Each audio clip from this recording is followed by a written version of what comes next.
Olá! A vida está no centro de nossas preocupações mais importantes.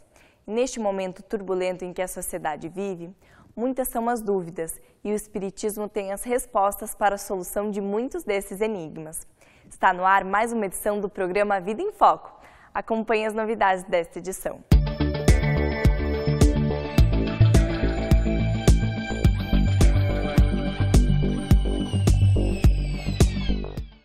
No âmbito da criação divina, em princípio, tudo é regulado por leis, inderrogáveis pelo homem, leis perfeitas e estáveis. Dentre elas estão as leis morais, que estão inscritas na consciência humana. Através da tradição bíblica, nos é socialmente aplicado o conceito de pecado e de castigo. Qual a concepção espírita sobre o pecado? De que forma vemos a Deus? Qual a importância das leis morais? Acompanhe a entrevista de hoje com Dineu de Paula para aprender um pouco mais sobre essas questões. A Vida em Foco traz também curiosidades, crônica, o Espiritismo esclarece e, fechando o nosso encontro de hoje, mais reflexões sobre a doutrina espírita e sobre os ensinamentos de Jesus. Você é o nosso convidado. Fique conosco. Confira agora a crônica da semana. Um dos lances mais curiosos que já li nos textos de Emmanuel é quando ele nos põe a pensar a respeito da economia à luz da divindade, à luz de Deus. O que ele me pôs a pensar? Quando eu olho para a economia no mundo, a gente sempre vai observar que aqueles que mais têm são os que mais têm a receber, e os que menos têm, geralmente, são os endividados. Quando uma pessoa vai tomar um empréstimo no banco, é porque ela não tem dinheiro e o banco que tem muito dinheiro lhe dá esse dinheiro. E a pessoa que tinha pouco se torna devedor, e aquele que tem muito é o credor. Essa é a realidade na nossa vida material, mas com Deus as coisas funcionam diferente. Paulo de Tarso uma vez falou que era um devedor de todos. Mas como ele devia a todos se nunca tinha tomado nada de ninguém, se nunca tinha pedido nada de pessoa nenhuma? E Emmanuel então vai explicar naquele texto que Paulo se dizia um devedor porque ele tinha recursos sagrados que os outros não dispunham. Ele tinha coragem para enfrentar as dificuldades, ele nunca perdia a esperança, perseverava como ninguém e precisava levar esses tesouros a todas as pessoas. Então ele estava em débito. Quem tem mais deve a quem tem menos. Emmanuel lembrava que cada um de nós, quando tem uma coisa que o nosso irmão não tem, está no dever de ir ao seu socorro e ao seu auxílio. Se você tem paz, se você tem esperança, compartilhe. Se você tem pão, se você tem roupas, atenda àquele que está necessitado. E quando eu achava que era difícil demais a proposta de Emmanuel para as nossas vidas, ele nos lembra também que no dia que os problemas parecerem grandes demais e as dificuldades estiverem aquém das nossas possibilidades pessoais, aqueles que têm mais recursos do que a gente terão o dever de vir também em nosso socorro. Disso só depende que nós entremos na sintonia. Pecado e castigo é o assunto da entrevista de hoje. Nos acompanhe nesta reflexão.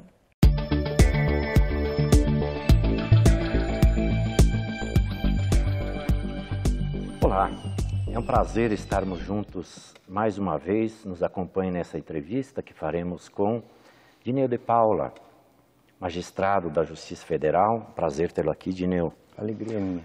Vamos falar sobre pecado e castigo. O que a gente pode entender sobre esses dois temas, pecado e castigo, Dineu? São termos pesados, né, Daniel? Bastante.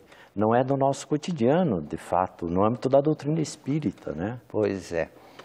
Na verdade, esses temas, pecado e castigo, eles são bastante recorrentes no pensamento religioso em geral e bastante antigos.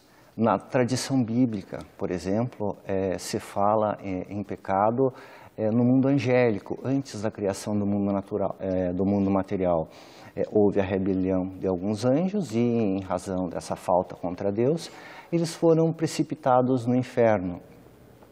Daí, em relação aos homens, já tem a história de Adão e Eva, que comeram do fruto da árvore proibida e, por conta disso, tiveram de sair do paraíso.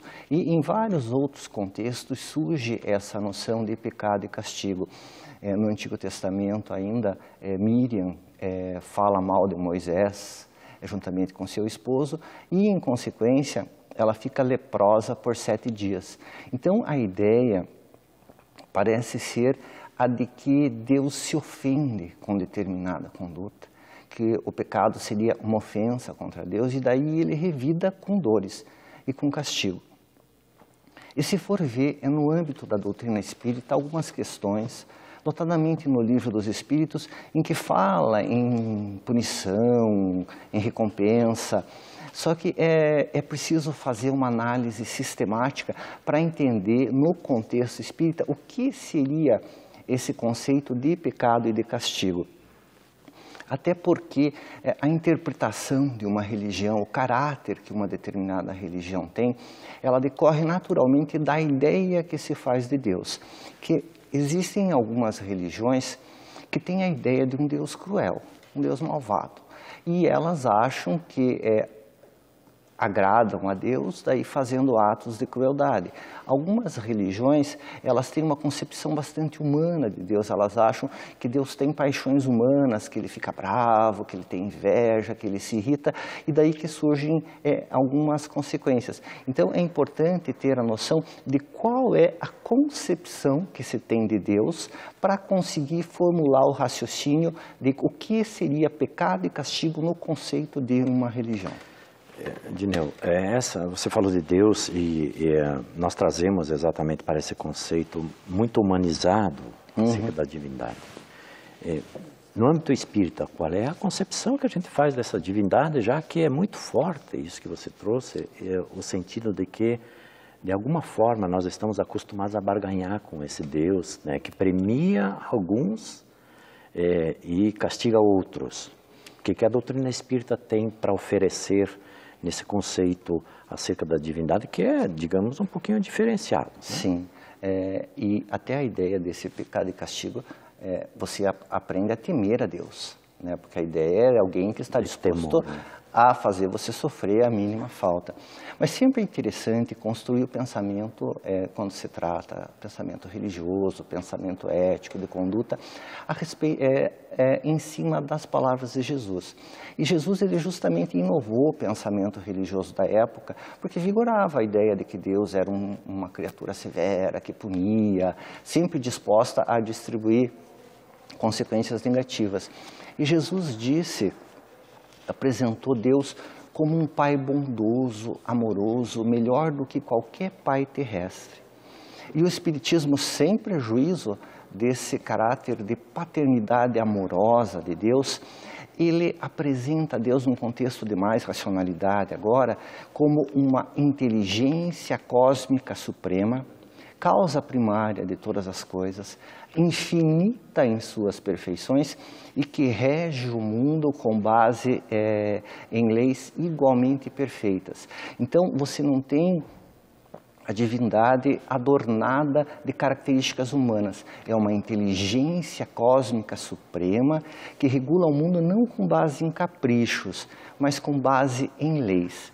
E existe um outro ponto que também é importante para construir o raciocínio, que é a questão 617 do Livro dos Espíritos, quando ali se fala que a respeito das leis divinas ou leis naturais, e se diz que as leis naturais, elas englobam tanto as leis físicas como as leis morais. Leis físicas é o que regula o movimento da matéria bruta, por exemplo, a lei da gravitação universal, magnetismo, atração entre corpos. Isso não há muito problema, sempre se considerou isso como pertencendo às leis naturais. Só que a sofisticação do pensamento espírita é quando a espiritualidade superior diz que as leis morais, ou seja, que tratam das consequências da conduta humana, elas também são leis naturais. Porque normalmente quando se fala em regras morais, o raciocínio sempre é remetido às determinadas leis ou regras culturais. E isso é um aspecto importante para entender o que seria pecado e castigo dentro da concepção espírita. Você falou, Dineu, que o advento de Jesus, de alguma forma, demarcou também um novo pensamento acerca da divindade. Acha você que a humanidade já está pronta para esse olhar diferenciado, de acordo com a proposta de Jesus, acerca da divindade? Mas antes nós vamos fazer um intervalo. Essa pergunta eu deixo para você responder logo após. Fique conosco, já retornamos. Aguarde alguns instantes. A Vida em Foco vai para uma pequena pausa e logo retornaremos com o segundo bloco de entrevistas. Até já!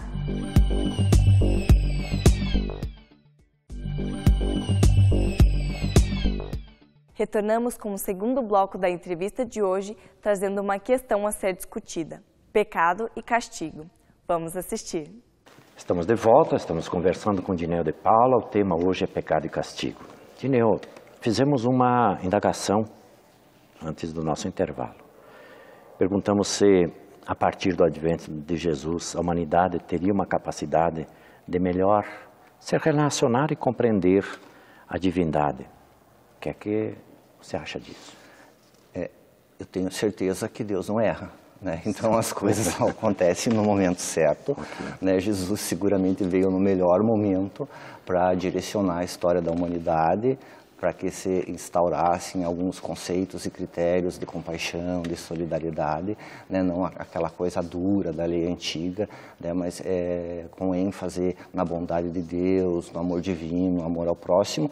E o Espiritismo também surgiu no momento correto em que ele traz esse conceito de divindade como uma inteligência cósmica que rege o mundo com base em leis. É algo que às vezes é meio difícil de entender, até porque se trata do relativo tentando entender o absoluto. É verdade. A humanidade ela tem uma dificuldade, mas gradualmente a gente pode amadurecer o pensamento para entender isso, né? Você falou de leis naturais, leis morais. Qual a importância das leis morais serem leis naturais? Naturais, tá. Eu falei que há um grande erro em assimilar as leis morais enquanto leis divinas às denominadas leis culturais. Porque as leis culturais, como o próprio nome diz, elas são frutos da cultura de uma época. Elas são feitas por homens imperfeitos, e elas têm sempre um toque de artificialidade, entende? Naquela determinada cultura se entende que dado comportamento deve ter certa consequência, tá? Então, essas leis elas são imperfeitas e até por conta do egoísmo humano há uma tendência de que as pessoas tendam a desrespeitar essas leis. Por isso que se diz que as leis culturais, elas se situam no âmbito do dever ser. É algo que deve ser, é ideal, nem sempre é. Então, dá um exemplo. O nosso Código Penal contém lá, salvo engano, artigo 121, que diz algo assim que você interpreta como proibido matar, tá? Se você matar alguém, você vai ter as consequências lá, tantos anos de prisão, ok? Só que essa consequência da prisão, ela deve ser, você deve ter as consequências do que você fez, mas você vai ter, depende, você vai precisar que se descubra, que a polícia consiga pegar você, que você seja condenado. Então, tem todo um contexto que você depende do agir humano, de uma terceira pessoa descobrir, de outras pessoas agirem para que isso ocorra. Já em relação às leis naturais, isso não se dá. Por exemplo, se eu colocar a mão na água fervendo, vai ter consequências naturais e automáticas. Digamos, ninguém está vendo que eu botei a mão na água fervendo, então minha mão não vai queimar. Isso não existe, tá? Em relação às leis naturais, as consequências são naturais e automáticas e não dependem de que alguém veja ou de que alguém atue para que as consequências existam.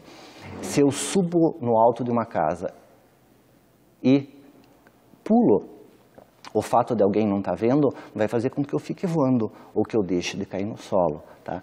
Então, à medida que você coloca as leis morais nesse mesmo contexto, veja, são consequências naturais e automáticas. Então, se eu me permito matar alguém, se eu violo a lei divina, não tem como escapar. Eu vou ter as consequências naturais.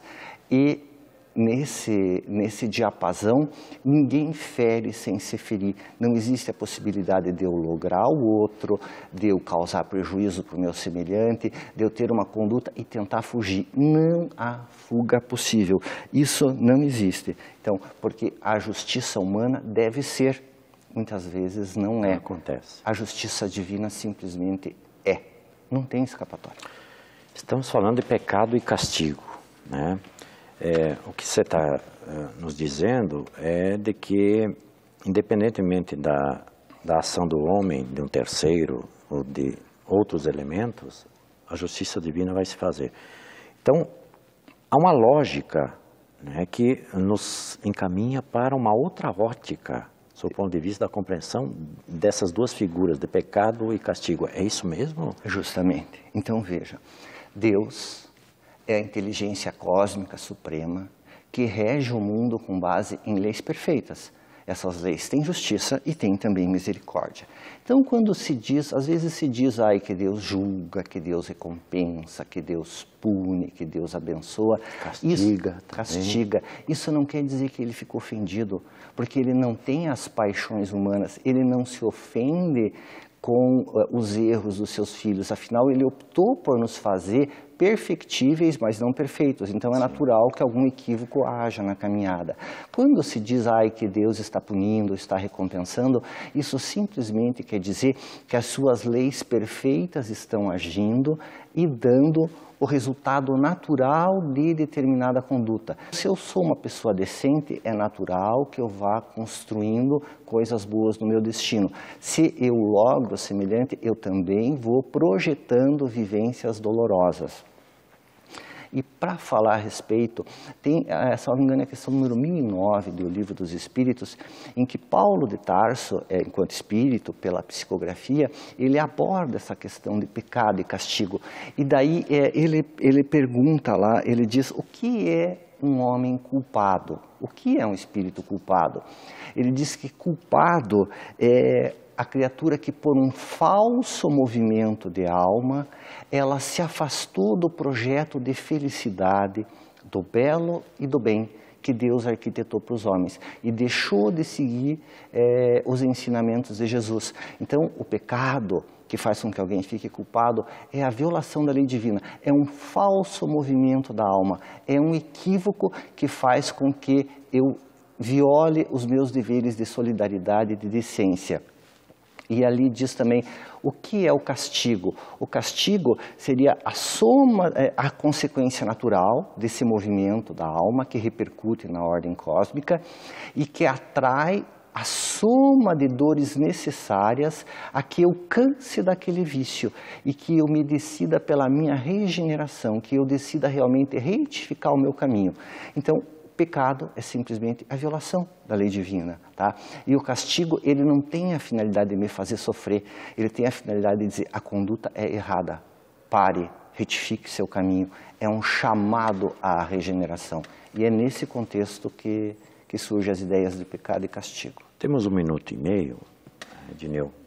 Gostaria que você comentasse, porque às vezes essa concepção da divindade está muito atrelada à unicidade existencial, ou seja, se a criatura ela não é submetida às leis dos homens, né, por um crime praticado, por exemplo, dá-se a impressão que ela está quite se saiu bem. E se saiu bem e, portanto, a impunidade lhe encobre o crime praticado. Será que essa ideia proposta pela doutrina espírita, que abarca a ideia das existências sucessivas e a imortalidade da alma, não dá exatamente uma dimensão mais aprimorada da concepção da divindade? Com certeza, né? Veja, Deus nunca perde o nosso endereço, entende? A lei divina não se equivoca, Deus é perfeito e, especialmente, a lei divina, ela está inscrita na consciência. Então, a criatura vai chegar um momento em que ela vai ter de olhar para si e vai reconhecer o que fez e vai sentir a necessidade de reparar. Então, eu acho que me dou muito bem, porque nesta encarnação eu consigo driblar a justiça humana, eu consigo fugir das consequências, ninguém sabe, ou eu consigo fazer com que a coisa prescreva e acho que me dei bem. Só que isso não existe, porque ninguém escapa das suas construções. O homem é herdeiro de si mesmo. Então, nós vamos ressurgir no mundo nas mesmas condições intelectuais e morais em que o deixarmos hoje. Então, esse é o ponto, herdeiros de si mesmos. Muito bem. Edneu, obrigado pela tua presença aqui. Fique conosco, o programa Vida em Foco continua. Um abraço. Chegou o momento de esclarecer as suas dúvidas sobre assuntos do cotidiano através da doutrina espírita. Fique agora com o quadro O Espiritismo Esclarece. Confira agora o quadro O Espiritismo Esclarece, com a participação especial de Cosme Massi. É correto falar espiritismo kardecista? Acho que não. Na verdade, Allan Kardec, ao apresentar a doutrina espírita em O Livro dos Espíritos, fruto do seu trabalho em conjunto com os espíritos, ele usou a palavra espiritismo para designar a doutrina que está presente em suas obras. Então não faz nenhum sentido usar a palavra kardecismo para designar a produção de Kardec, porque ele criou a palavra espiritismo para designar a sua própria produção. Então seria um contrassenso com a proposta dele mesmo. Se ele criou a palavra para designar o trabalho que ele estava apresentando nas suas diversas obras, a palavra espiritismo, não faz sentido a gente inventar uma outra palavra para designar aquilo que Kardec escreveu. Alberto Almeida nos traz momentos de reflexão com o quadro Espiritualidade em Gotas. Fique conosco. Além da culpa, a questão 1009 de O Livro dos Espíritos, na fala de Paulo, propõe: o objetivo da criação está no culto harmonioso do bem e do belo.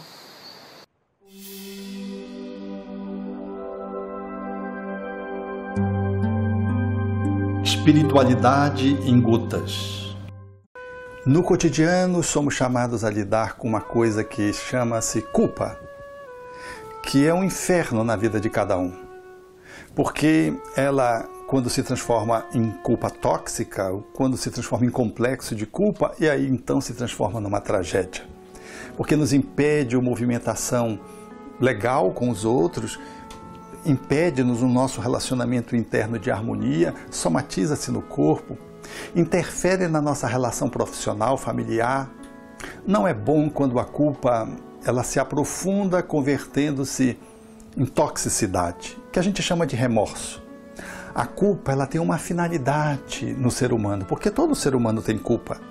É de chamá-lo a atenção para aquilo que ele fez, pensou, desejou. Se causa desconforto, é que a alma não está alinhada, a pessoa não está alinhada com as leis universais que estão impressas dentro dela própria. E isso gera esse sentimento de sofrimento, de mal-estar, que a gente chama de culpa. O objetivo é que, em sentindo esse desgosto, nós possamos reavaliar e assumir um outro comportamento diferente, saudável, alinhado com as leis de amor, com a própria consciência, e assim fazer uma movimentação adequada diante da vida, mediante o aprendizado estabelecido. Logo, a culpabilidade, ela efetivamente se coloca no nosso cotidiano para que possamos aprender a fazer o melhor. Todas as vezes que sintamos um desgosto, um desconforto, é porque não está havendo uma ecologia na nossa ação, no nosso pensamento, na nossa fala, nos nossos desejos, na nossa atitude, e nós precisamos rever.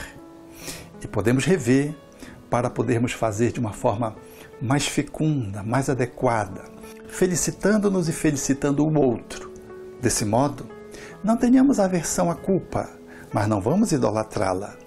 Valemo-nos dela para poder fazer reflexões e aprendizados, não para nos fixarmos nela, aprofundando numa relação de remorso, que é completamente desnecessária e impróprio. A culpa, ela funciona para a alma como, por exemplo, respirar sucessivamente e exaustivamente, leva-nos a um desconforto, uma tontura, parece que a vista quer apagar, ou se você prende a respiração por um longo tempo, igualmente você sente um desconforto, caracterizando nesse momento que você não está alinhado, que você não está na sua ciclagem de oxigenação adequada. Assim está também a alma em relação às leis que nos regem a vida. Nós precisamos estar sempre coerentes, observando a nossa movimentação, para ver se ela não está demasiadamente para um lado, para o outro, se nós não estamos nos asfixiando, se nós não estamos superoxigenando, entre aspas, a alma, gerando assim um mal-estar, significando que aquela atitude está sobrando ou está faltando, está fora do equilíbrio. Portanto, a nossa relação no aprendizado com essas leis de amor, elas apenas nos remetem para o objetivo da criação, que é o culto harmonioso do bem e do belo, que está sintetizado na figura máxima de Jesus, que foi um homem síntese, o arquétipo do ser humano, o homem-deus, que foi oferecido à humanidade para que pudéssemos aprender a fazer da culpa espaços de aprendizados felizes.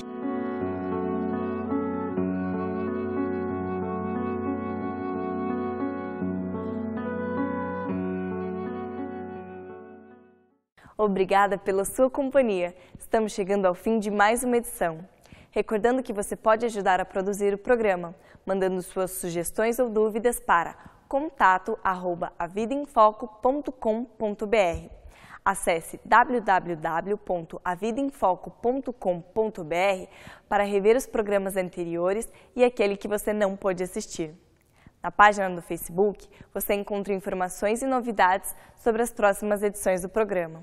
Nosso desejo é de uma ótima semana e te aguardamos na próxima edição do A Vida em Foco.